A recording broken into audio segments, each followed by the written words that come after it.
perkenalkan nama saya Tairatul Aisy dengan NIM 1901248 dari jurusan Pendidikan Bahasa Jerman, Fakultas Pendidikan Bahasa dan Sastra Universitas Pendidikan Indonesia. Pada video kali ini saya akan menjelaskan secara singkat mengenai ulasan dari buku Mein neuer Freund karya Hans Wilhelm. Hans Wilhelm adalah seorang penulis Jerman Amerika. Beliau adalah seorang penulis, ilustrator, dan seniman. Sudah lebih dari 200 buku yang beliau ilustrasikan dan ceritakan, dan kebanyakan dari buku tersebut merupakan buku anak-anak. Lalu saya akan menceritakan secara singkat isi dari buku Mein neuer Freund ini. Terdapat seorang anak laki-laki yang bernama Michael. Michael dan keluarganya akan pindah ke sebuah kota kecil yang cukup jauh dari tempat tinggal asalnya. Pada saat itu Michael merasa ragu apakah nanti di sana ia akan punya teman. Lalu sampailah mereka di sebuah pekarangan rumah tua yang besar. Lalu terlihatlah bahwa rumah itu tidak begitu terurus karena terdapat banyak kotoran yang terlihat di depan pintu rumah tersebut. Lalu Michael membuka pintu rumah itu dan suasana di dalam rumah sangat gelap dan tercium bau yang tidak sedap. Setelahnya Michael mengelilingi isi rumah, ia menjelajahi beberapa ruangan yang ada di rumah tersebut. Akhirnya menuju kamarnya. Mengapa ia tahu itu kamarnya? Karena ternyata di depan pintu kamar tersebut telah ada beberapa dus buku dan mainan yang Michael yakini bahwa itu adalah miliknya. Rasa penasaran yang dimiliki Michael cukup kuat. Jadi setelah ia dari kamarnya, ia kembali menjelajahi si rumah dan sampailah ia pada dapur rumah. Lalu ia melihat ke arah jendela dapur yang mengarah ke pekarangan luar.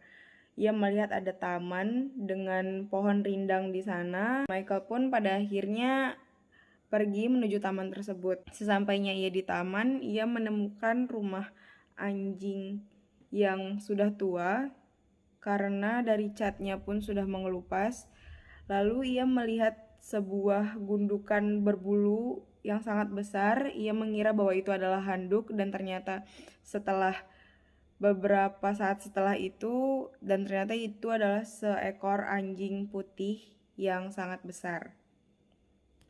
Sampai pada akhirnya Michael pun ingin membersihkan anjing tersebut, memberi anjing itu makan, dan mengurus anjing tersebut. Lalu mereka berteman dengan baik, anjing tersebut dengan Michael. Lalu tanpa Michael sadari, ternyata di rumah anjing itu terdapat tulisan yang sudah pudar yang bertuliskan Waldo.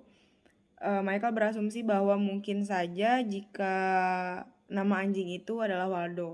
Lalu ia memanggil Waldo, lalu anjing tersebut bersorak riang. Dari situ mereka menjadi sangat dekat. Waldo pun akhirnya membantu Michael untuk membereskan loteng yang ada di rumahnya. Mereka menjadi teman yang sangat baik. Lalu Michael menuliskan surat kepada ayahnya bahwa ia telah menemukan teman baru di sini dan ia sangat senang. Analisa yang saya gunakan adalah saya menggunakan teori Diddley, yaitu membawa diri saya ke dalam cerita tersebut agar memudahkan saya untuk memahami cerita tersebut. Lalu saya menempatkan opini pribadi saya pada model skitsa, yaitu memahami makna atau mendalami ceritanya dengan menempatkan posisi saya ke dalam cerita tersebut. Imajinasikan latar tempat ada di mana pada saat pertama kali Michael berpamitan dengan teman-teman lamanya ketika ia akan menuju ke rumah baru. Lalu latar tempat yang kedua di rumah baru Michael yang sekarang, yaitu rumah tua yang sangat besar itu. Dan yang ketiga kamar Michael di mana ia sempat datang ke tempat itu lalu kembali mengunjungi seisi rumah. Yang keempat ada dapur di mana ia melihat ke arah luar, dan yang kelima adalah taman belakang rumah Michael di mana terletak kandang Waldo.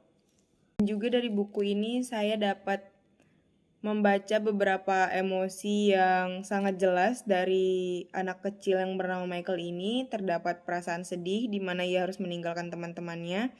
Yang kedua, terdapat perasaan ragu. Michael ragu apakah ia akan dapat menemukan teman baru di tempat yang baru. Dan yang ketiga, perasaan penasaran yang sangat kuat, sangat dimiliki oleh Michael. Dan yang keempat adalah perasaan senang, yang mana pada akhirnya perasaan senang ini terlihat ketika Michael dan Waldo akhirnya menjadi teman yang baik.